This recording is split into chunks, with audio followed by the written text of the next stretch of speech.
when somebody says to me, you can't do it, but like, here's an example. And I suppose my journey just kept going on and on and on. I suppose I discovered a lot about myself. I also was awarded scholarships to join performing arts school. So I went to performing arts school for 4 years. I did dance, drama, singing.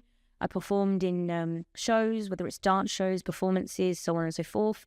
I finished doing that when I was 19.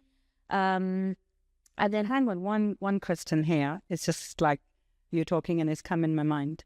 Like how you just told me about your dad, like he's very strict and how did you do dancing and like that? Oh, yeah, that's interesting. I suppose when I was 14, 15, I started to come in my shell.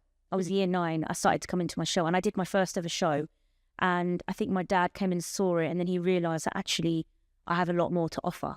And I think he realised it helped me to manage myself from the bullying and the anxiety, the depression and the mental health and the struggles that I'd been having. So I think he sort of warmed towards it. But there were times that he was like, you know what, you're going to too many meetings, you're going to too many events, you need to cut down, you need to concentrate on your schoolwork. And he was very strict that he'd pick me up, drop me off, he'd be waiting or he'd be late or someone would drop me off and so on and so forth. So or he'd know the organizer, or he'd talk to the leadership. Doing his all duties, like in terms of checking, I suppose. He was also busy with his restaurant as well. So, and then my mum would check where I was, my siblings would check where I was. It was all very but I suppose it was very safe because I was in a very white British area. There was no we didn't have the knife crime that you might have in London. If you walk home late at night, you're going to be fine, sort of thing. We don't have the same struggles that you have in London than you do in Kent. It's two different worlds.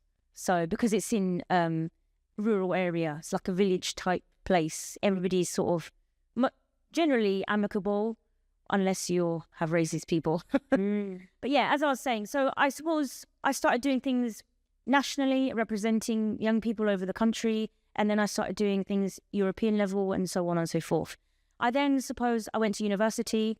I was at university for 5 years. I went to Canterbury Christchurch University. I studied media and communications, politics and governance. And university was, again, really, really hard for me. It was really, really challenging. I made a promise to myself. I said, I'm not leaving university until I get a 2-1. And I prayed and I prayed and I prayed and I left and I got a 2-1. And in 2017, I finished my degree. I graduated in 2018 in January, and it was really, really, really tough. I had people in my sixth form in my school who were telling me, oh, Mr. Mia, I don't think your daughter can do a degree. I think she should do hairdressing. I think she should do health and social care instead. And it was a fight. It was a real fight to convince people that, you know what, this girl is good enough. She can do a degree if she wants to do a degree. She can pass her A-levels if she wants to pass her A-levels. Like, you don't understand the level of racism. Like, there was one level of racism at school and primary school and secondary school, but the next level of racism of 18-year-olds plus, like, the level they go through is just disgusting because of the level of racism, the abuse, the harassment. There was one point I wanted to take my university and fight them legally because they were just not doing enough. There were so many times I had to call the police, and so many times my dad would finish a long shift at work, 3 or 4 o'clock in the morning. He'd bring me all this food because I wasn't eating properly, I wasn't sleeping properly, and it was traumatic. It was really, really traumatizing for me. Yeah, I really struggled with that, and my dad sort of had to accept this decision that I had to stay at university for longer, and it was really difficult because at university you only get 4 years of student funding. So the last year or two I had to support myself, and I had to rely on things like food parcels and food banks from local charities because I didn't have the money to survive.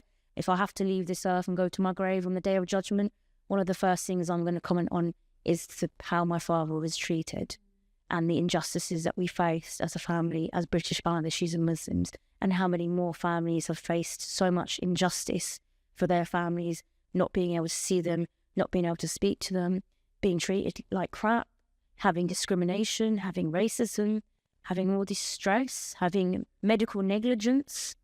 He eventually died with pneumonia, his organs failed, and we weren't really allowed to see him properly. So it was really, really difficult for us.